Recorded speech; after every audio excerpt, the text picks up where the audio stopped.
Hey guys, welcome to question FM385 of the Further Maths Fortify study guide.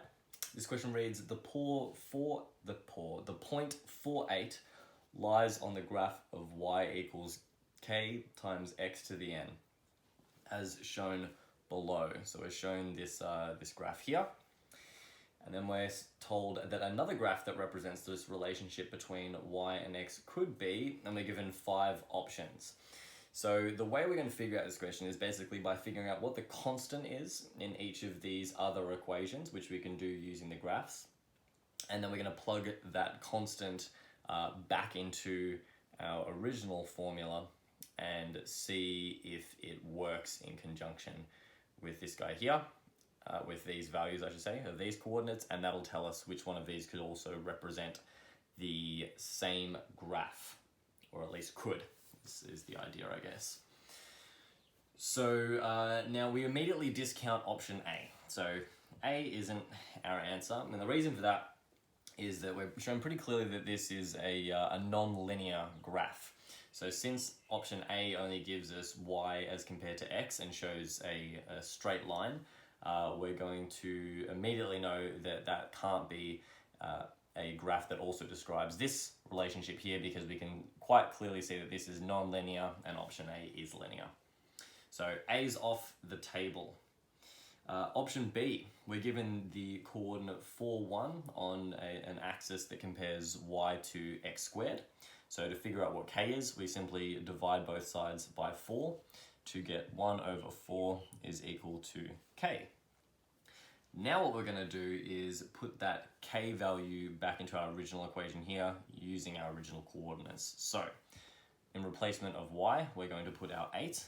8 is equal to our value of k, 1 over 4 times our value of x, which is 4.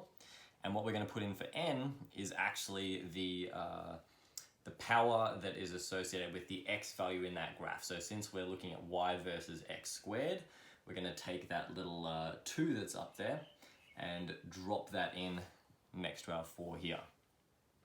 So now we're going to get 8 is equal to a quarter of 16, which would suggest that 8 is equal to 1/4 of 16 is 4. That is not correct, and B is not our final answer. Option C, we're going to do the same thing again, so rearranging once again for k. Now you can also use solve to do that if you feel more comfortable or confident that way, but it's probably good for further learning, it's good to understand how this is all working. Now we're going to go back to our original equation once again. So we have 8 is equal to 1 over 8 times 4. This time we're going also to the power of 2 because we're looking at that graph of C shows y as compared to x squared. So we're going to look at squared again. So we've got 8 is equal to 1/8 of 16, which would say that x is equal to 2, which of course isn't the case. So this is also not our answer. Once again, just reshuffling that around a little bit, we get that k is equal to 1 over 8. Going back in, 8 equals, now k this time is going to be 1 over 8. 4, but this time our 4 is going to be to the power of 3, since that graph for D shows y as compared to x cubed.